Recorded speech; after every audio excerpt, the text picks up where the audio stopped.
How to wholesale MLS properties with realtors. Guys, it's Rick Ginn here with Flip with Rick, and we're going to talk about how to wholesale properties on MLS, specifically working with a realtor. If you guys don't know it by now, 90% of all properties go through MLS, and there's approximately about 120 million plus single family households in the United States. So if you do the math on it, a lot of properties are running through MLS. And if you avoid the MLS 100%, you're basically missing out on 90% of the properties. Now, I know there's a lot of unmotivated sellers, but I will tell you, there's a lot of motivated sellers that need help of wholesalers just like you and me. They're just confused and they're with the realtor, and a lot of times we have to help them out. Let's get into it in this video and we will talk about it. Now, listen, before we get started, do me a favor, hit that like button, smash that subscribe button, and you will continue to receive the absolute best wholesaling information from myself and Zach available today. You guys have already know that 90% of the properties go through MLS, so I want you to take advantage of it. The key to working with MLS properties with realtors is always the relationship. Guys, I pound this on when you're working with motivated sellers. The only difference is we're looking for motivated sellers that went to a realtor before they got to us. And let's face it, there's a heck of a lot more realtors than there are wholesalers or real estate investors combined. Actually, I did a little math here. Did you know that there's over 3 million realtors in the United States? Probably approaching 3.5 million, and 65% of them are females. Why do you need to know that? Because it's important you understand the stat. I also want you to understand most realtors make less than $50,000 a year. Why I tell you this is we're going to teach them a strategy to help them increase their income while they increase yours. So if we know the key is in the relationship is how do we go out and find realtors that we can work with, so when they get these types of properties, they call us before they put them on MLS. And that's the secret. And what I'm talking about today is if you can learn to work with realtors that talk to all these different types of sellers and identify these properties, the idea is they call you before it goes on MLS. It will save you a lot of hassle. So how do we get them to call us before we go on MLS? We have to go out and find these realtors. The next question is, Rick, what type of realtors are we looking for? This is a really simple strategy, okay? There's two types of realtors to target. Number one, the brand new one out of realtor school. They're so hyped up. They know very little about the real estate other than working within the MLS system, which is perfect because they don't have any bad habits. And then you're going to teach them the key phrases of the type of properties you're looking for.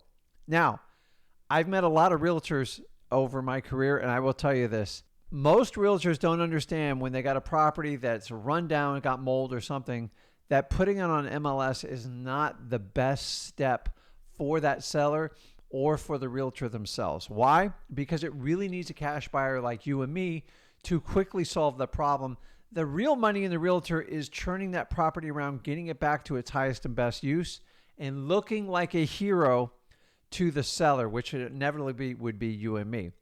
I like the young realtors out of school that are eager. It doesn't matter their age. They're just new to real and they're excited and they're easy to train. You got to focus them in the right direction. Remember, we're only looking for a small percentage of the deals. I don't want a phone call from them every day.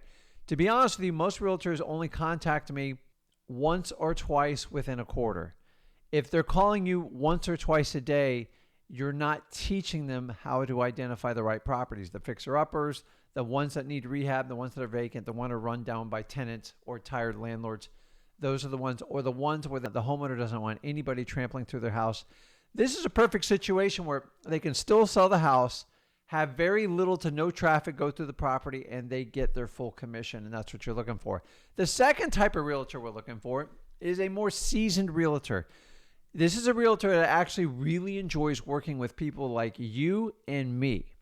I don't really use the word wholesaler around realtors because realtors identify it with a negative connotation with everything they see on the news. Oh, I heard wholesalers are really bad. Like, no. I'm a real estate investor that buys deals with cash. That's it.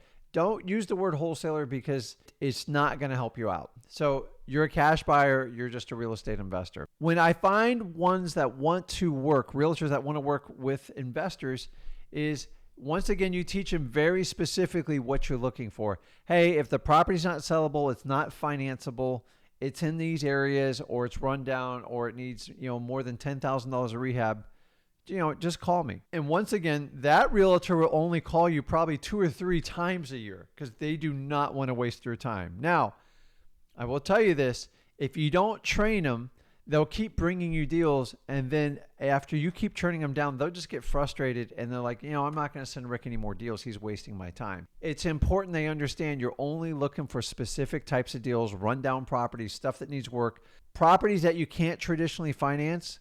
And that's the perfect fit for them. So the next step is now you have to pitch the realtors. I always use the acronym, what's in it for me? So what's in it for the realtors? Let's think about this.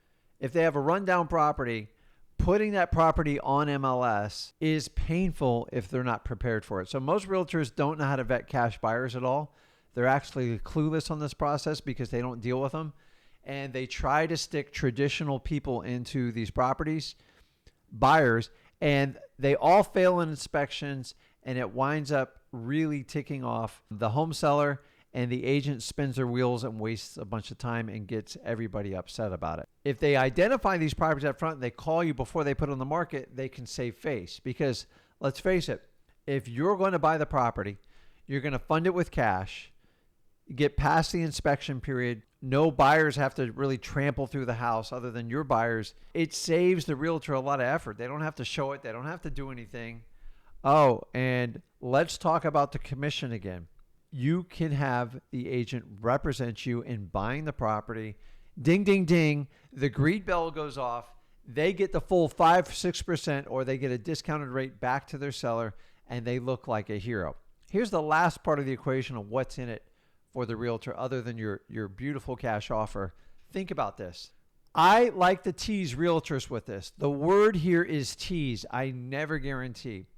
Mr. Realtor, if this works out and you can bring me deals like this on a regular basis, I'm very interested in, after we fix the property up, sitting down and discussing with you on possibly relisting the property. Is that of interest to you? And right there, the relist opportunity is a carrot you can hang in front of their face. The reason I tell you to tease it is I have to see what that realtor is capable of before I make a promise with that. I've had deals where I've promised that, and they were actually some of the worst salespeople I ever met, and it wound up being a very difficult transaction. So every now and then, you cannot relist with them because some of them don't know how to sell these properties, and they don't know how to describe them. Now, I'm not telling you to go fix up the property or do anything. You can do an assignment of contract. You can do a double closing on it. You can do a wholesale, or if you want to do a fix and flip, or maybe you even want to keep it on your own. See, guys, the sky's the limit in what you want to do with these properties.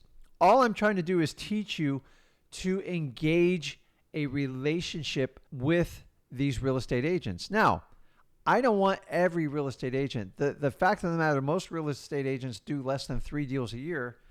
Heed the warning. You want a realtor that has some serious volume. I'm not going to sit there and pitch a realtor that only does 3 deals a year. Now, if you have someone who has access to MLS, you can actually verify how many deals your realtors do.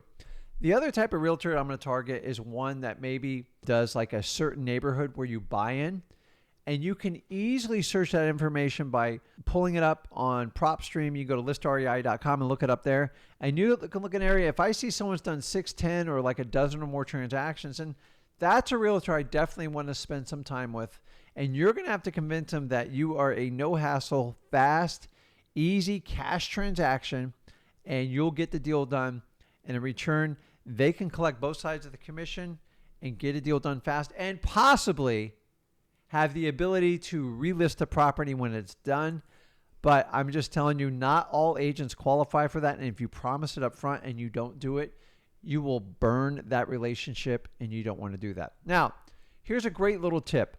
You should probably ask me, Rick, how do I connect with these realtors? Because like a lot of times they just go on and on. Number one, if they're a difficult realtor and they don't understand what you do and they can't wrap their head around it, do not waste your time Unfortunately, there's a lot of difficult realtors out there. You have to avoid them like the plague.